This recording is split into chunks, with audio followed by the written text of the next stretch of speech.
Welcome to our online portal concept classes corridor. Concept classes corridor के online portal में आप सभी का स्वागत है। We have been back after long time with a new series. हम काफ़ी समय के बाद वापसी कर रहे हैं विद अ न्यू सीरीज के साथ। वो सीरीज जीके के क्वेश्चन तथा आंसर पे डिपेंड होगी। हम इस सीरीज में जीके के क्वेश्चन तथा उनके आंसर्स पे डिस्कशन करेंगे। इस सीरीज में जीके के क्वेश्चन होंगे तथा उनके 4 आंसर दिए होंगे। उनके 4 आंसर नहीं, ऑप्शन दिए रहेंगे। उन 4 ऑप्शंस में से क्वेश्चन का कोई एक आंसर होगा। ठीक, उस आंसर के डिस्कशन के साथ साथ जो अदर ऑप्शंस होंगे उन ऑप्शंस के बारे में भी कोशिश करके डिस्कशन किया जाएगा। तो आइए शुरुआत करते हैं आज की सीरीज के साथ। पहला प्रश्न है, भारतीय उपमहाद्वीप मूलतः एक अंग था, है ना। तो ये क्वेश्चन है आपका कि जो हमारी जो ज्योग्राफिकल जो हमारी फॉर्मेशन थी अर्थ की, जो मिलियंस ऑफ ईयर एगो हमारा जो लैंड मास था वो एक पेंजिया था, हैं। और उस लैंड मास के चारों तरफ जो वाटर बॉडी थी उसको पेंथालासा कहते थे। उस पेंजिया में जब ब्रेकेज हुआ तो वो ब्रेकेज होकर 2 पार्ट में टूटा, गोंडवाना लैंड एंड अंगारा लैंड, है ना। तो जो हमारा जो भारतीय उपमहाद्वीप था वो गोंडवाना लैंड का भाग था। तो आइए देखते हैं, ये जो ऑप्शन होगा इस प्रश्न का वो होगा गोंडवाना लैंड। तो आइए इसको पिक्टोरियल फॉर्म में देख लेते हैं। तो ये रहा हमारा अर्थ है, और इस अर्थ पे जो एक सिंगल लैंड मास था वो था पेंजिया, और इसके चारों तरफ जो वाटर बॉडी थी वो उसको बोलते थे पेंथालासा। वो 200 मिलियन ईयर एगो की बात कर रहे हैं हम। अब धीरे धीरे क्या हुआ कि इस पेंजिया में ब्रेकेज हुआ। ठीक, तो पेंजिया में ब्रेकेज हुआ तो जो ऊपर वाला भाग था वो लोअर एशिया हो गया, नीचे वाला भाग था गोंडवाना हो गया। लोअर एशिया को हम अंगारा लैंड भी कहते थे और नीचे वाले को गोंडवाना लैंड कहते थे। तो जो हमारा भारतीय उपमहाद्वीप था इस गोंडवाना लैंड का भाग था, और इनके जो बीच में जो समुंदर था उसको बोलते थे टेथिस सी, है ना। तो आइए अगला क्वेश्चन देखते हैं। दिल्ली में स्थित शांतिवन समाधि है, मैंने जो दिल्ली में शांतिवन समाधि है वो किसकी है? तो पंडित जवाहरलाल नेहरू जी की है शांतिवन समाधि। ठीक, तो इससे रिलेटेड हम जो 3 ऑप्शंस हैं उनको देख लेते हैं। जो इनकी समाधियां हैं उनको क्या क्या कहते हैं, तो आइए देखते हैं।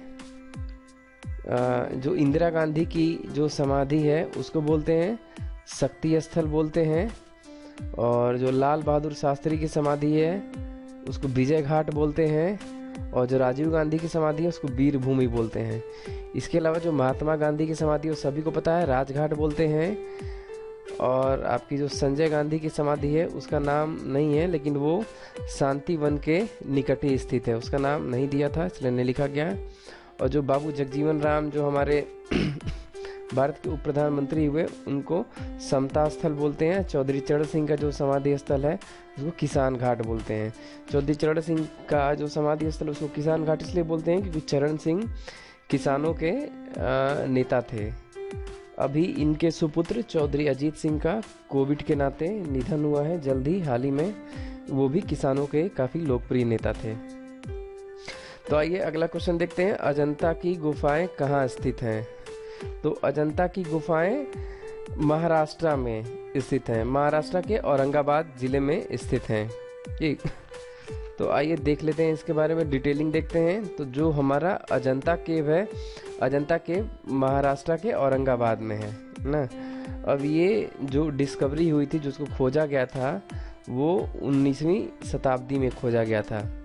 अब देखिए ये जो इसका जो इसकी फॉर्मेशन है, जो इसको बनाया गया है वो एक परपेंडिकुलर क्लिफ पे बनाया गया है। जैसे मानिए कोई एक पहाड़ी है ना, तो इस पहाड़ी की जो ये वाला सिरा है, ये वाला सिरा पहाड़ी का, ये इस पे कटिंग करके बनाई गई है। इस पे कारीगरों ने इस पे कटिंग करके इसमें परपेंडिकुलर क्लिफ पे इसमें आपने गुफाएं बनाई है, केव बनाई है। ठीक, अब देखिए since the cave are on perpendicular side there are not many chaityas. देखिए जो हमारे बुद्धिस्ट जो मॉन्क होते थे, जो हमारे बुद्धिस्ट फॉलोअर्स होते थे, उनके लिए क्या होते थे कि चैत्यास बनते थे और बिहार बनते थे। बिहार में क्या होता था कि बुद्धिस्ट मॉन्क रहते थे और चैत्या में वो वर्शिप करते थे, है ना। तो देखिए ये जो हमारा अजंता केव है बुद्धिस्ट रिलीजन से रिलेटेड है, ठीक।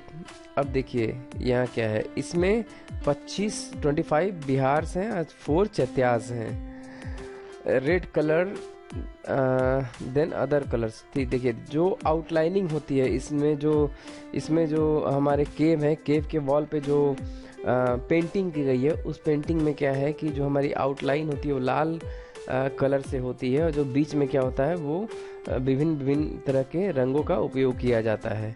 उस अजंता के जो गुफा में जो पेंटिंग की गई है उसमें नीला कलर नहीं देखा गया है। थीम क्या है, जातक स्टोरीज हैं। जातक स्टोरीज क्या कहते हैं, जातक कथाएं क्या होती हैं, बुद्ध के जीवन पे आधारित जो कथाएं हैं उनको हम जातक कथाएं कहते हैं। फाहियान और वेनसांग मेंशन्ड इन अजंता। जो फाहियान और वेनसांग जो यात्री थे उनका जो मतलब यहाँ पे नाम मेंशन है, ठीक। जो 5 केव हैं वो हीनयान बुद्धिज्म से हैं, जो 25 केव हैं वो महायान बुद्धिज्म से हैं, है ना। बुद्धिज्म में आप जानते होंगे हीनयान, महायान, थेरवाद कई तरह से बंटवारा हुआ, तो उसमें जो 5 केव्स हैं वो हीनयान से हैं, जो 25 अदर केव हैं वो महायान से हैं। यहाँ पेंटिंग देख सकते हैं, जो इनके वॉल्स पे पेंटिंग की गई है, उसमें जो फेमस पेंटिंग है वो डाइंग प्रिंसेस की है ना, और दूसरा फ्लाइंग अप्सरा की है, और दूसरा प्रीचिंग बुद्धा की है। ये बुद्धा प्रीचिंग करते हुए हैं। आप ये नेट पे देखना चाहते हैं तो नेट पे ये Ajanta dying princess, Ajanta flying apsara, Ajanta preaching Buddha डालेंगे तो आपको ये सारे पिक्स दिख जाएंगे। तो इसी के साथ अगले क्वेश्चन पे चलते हैं। सालार जंग संग्रहालय कहाँ स्थित है, तो सालार जंग संग्रहालय हैदराबाद में स्थित है।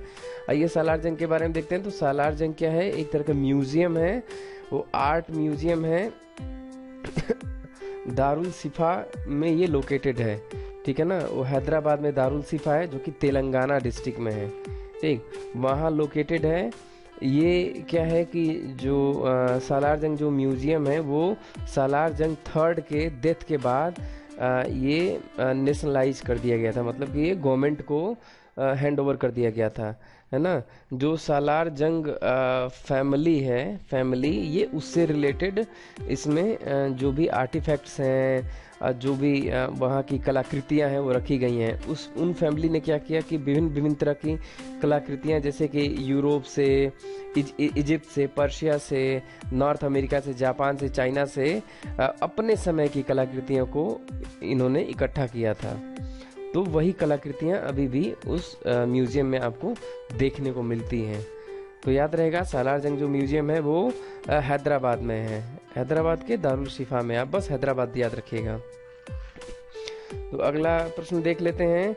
निम्नलिखित में से कौन सा नृत्य स्त्री पुरुष दोनों के लिए है, ठीक ना। तो देखिए जो गैर नृत्य वो स्त्री पुरुष दोनों के लिए है। बाकी जो गरबा है, घूमर नृत्य है, घुड़ला नृत्य है वो केवल महिलाओं के लिए, महिलाओं द्वारा किया जाता है। जो गरबा नृत्य है, गरबा का अभी आप देखते होंगे, आप कहेंगे कि हाँ स्त्री पुरुष दोनों करते हैं, ठीक। गरबा या डांडिया, ठीक। तो गरबा जो ओरिजिनली जो इन्वेंट हुआ था वो केवल महिलाएं करती थी। घूमर भी केवल महिलाएं करती हैं, घड़ाल भी केवल महिलाएं करती हैं।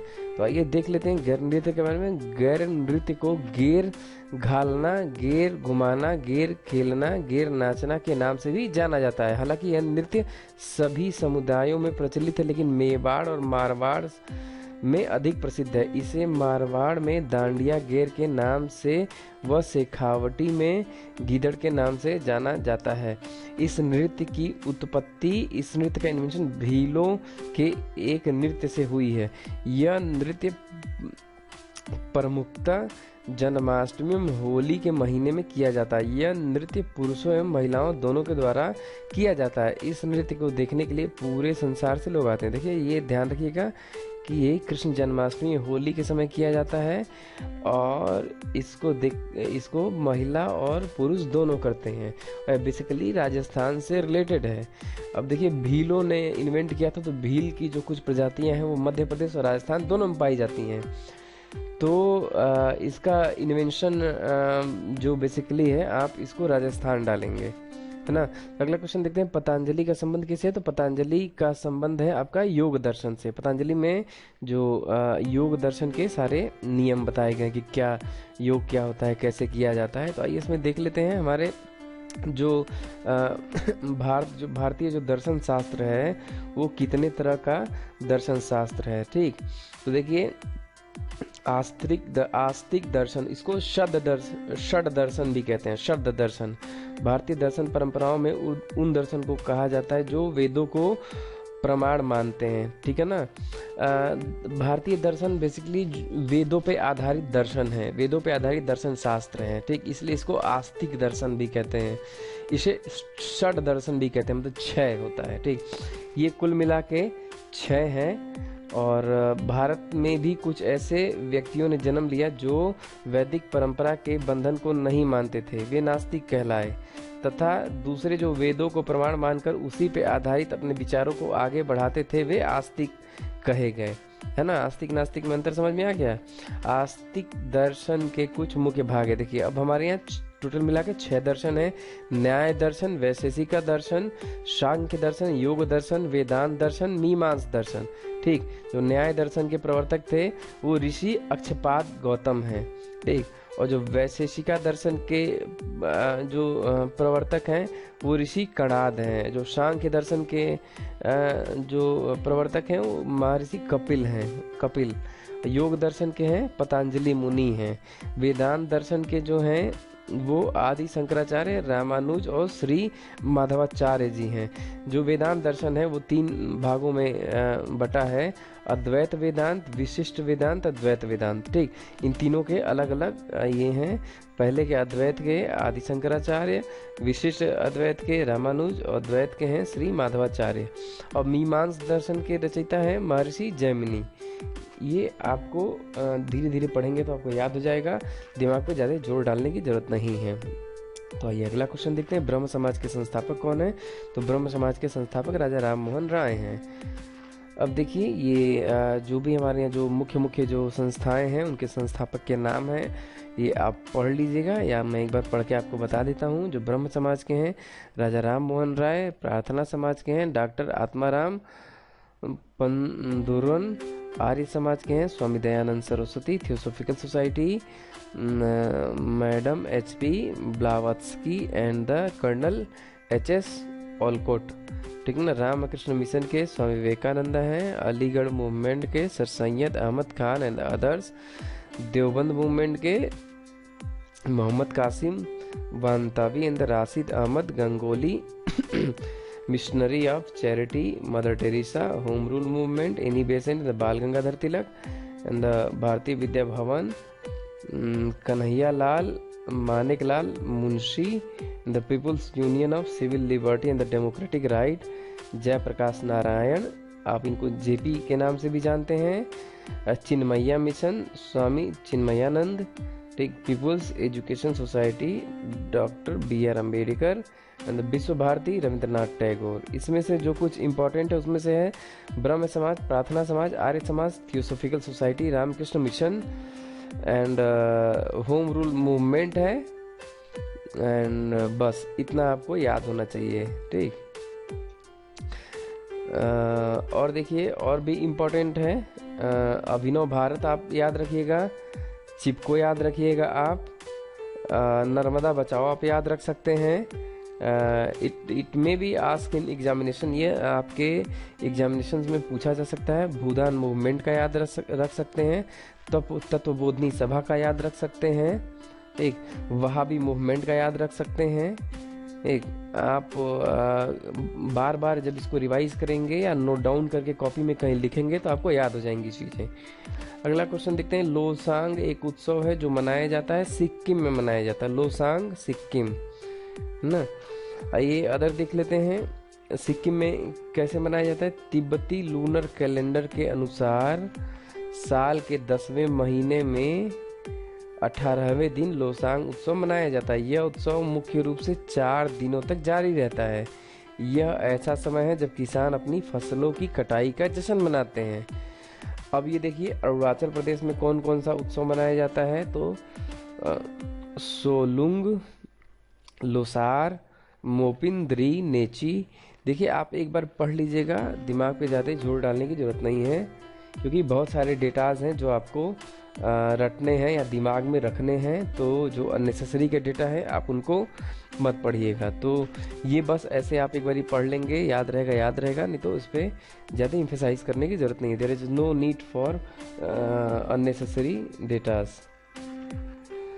देखिए अगला देखते हैं, एलोरा के गुहा मंदिर संबंधित हैं। ठीक ना, एलोरा के जो गुफा मंदिर हैं वो किन किन धर्मों से संबंधित हैं? ठीक, अभी आपने अजंता देखा है, अब देखिए एलोरा में जो गुफाएं हैं वो तीनों धर्म से संबंधित हैं, हिंदू धर्म, बौद्ध धर्म, जैन धर्म।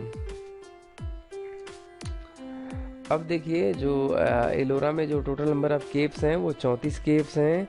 देखिए तीनों रिलीजन से रिलेटेड है, Hinduism, Buddhism and Jainism. Hindu धर्म से रिलेटेड 17 गुफाएं हैं, बुद्धिज्म से रिलेटेड 12 गुफाएं हैं, जैन से रिलेटेड 5 गुफाएं हैं। ये भी जो लोकेशन है इसका औरंगाबाद महाराष्ट्र में है ना। अब ये 3 स्टोरी केव है ना, ये 3 फ्लोर में बनाई गई हैं केव्स। अब देखिए अगला देखते हैं, शाक कैलेंडर का पहला महीना होता है। तो शाक कैलेंडर का पहला महीना चैत्र होता है, चैत्र। तो आइए देख लेते हैं क्या होता है हमारे यहाँ। तो पहला जो महीना होता है चैत होता है, बैसाख होता है, जेठ होता है, आषाढ़ होता है, सावन होता है, भादो होता है, आसीन होता है, कार्तिक होता है, अगहन होता है, पूस होता है, माघ होता है, फागुन होता है।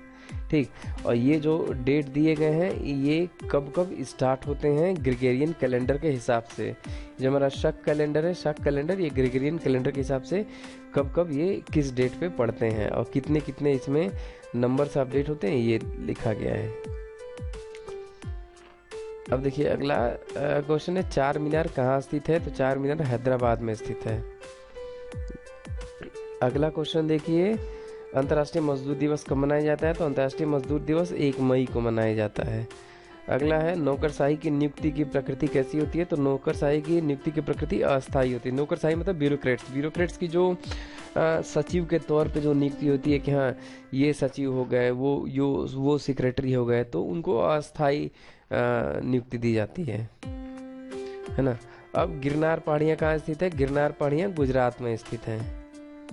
अब देखिए, माइकल एंजेलो नामक वायरस विश्व में चिंता का कारण कब बना हुआ था? तो वो 1993 में बना हुआ था। अब अगला क्वेश्चन देखते हैं, तोताए हिंद के उपनाम से जाने जाते हैं। तो तोताए हिंद के उपनाम से जाने जाते हैं अमीर खुसरो। अमीर खुसरो का वास्तविक नाम क्या था? अमीर खुसरो का वास्तविक नाम मोहम्मद हसन था। संगीत के दुनिया में सितार के जादूगर के नाम से किसे जाना जाता है? तो रहीम सेन को सितार के जादूगर के नाम से जाना जाता है। देखिए अब रहीम सेन के बारे में कुछ जान लीजिए। देखिए, अब्दुल रहीम खाने खाना या सिर्फ रहीम एक मध्यकालीन कवि, सेनापति, प्रशासक, आश्रयदाता, दानवीर, कूटनीतिज्ञ, बहुभाषित, कला प्रेमी और विद्वान थे। वे भारतीय सामाजिक सांस्कृतिक एवं अनन्य आराधक एवं सभी संप्रदायों के प्रति समान भाव के सत्यनिष्ठ साधक थे। उनका व्यक्तित्व बहुमुखी प्रतिभा से संपन्न था। वे एक ही साथ कलम और तलवार के धनी थे और मानव प्रेम के सूत्रधार थे। तो देखिए इतना आपको याद रखना है कि अब्दुल रहीम खाने खाना को रहीम सेन के नाम से भी जाना जाता था और उन्हें हम सितार के जादूगर के नाम से भी जाने जाते ही थे। ये अच्छे तलवार बाज भी थे, ये तलवार भी चलाना अच्छे से जानते थे। और ये अगला प्रश्न देखते हैं, गुरु नानक का वास्तविक नाम क्या था? तो गुरु नानक का वास्तविक नाम नानक था। अब देखिए, गौतम बुद्ध का वास्तविक नाम क्या था? तो गौतम बुद्ध का वास्तविक नाम सिद्धार्थ था। इसी के साथ हम अपनी जीके की सीरीज आज की खत्म करते हैं। तो इसी के साथ धन्यवाद।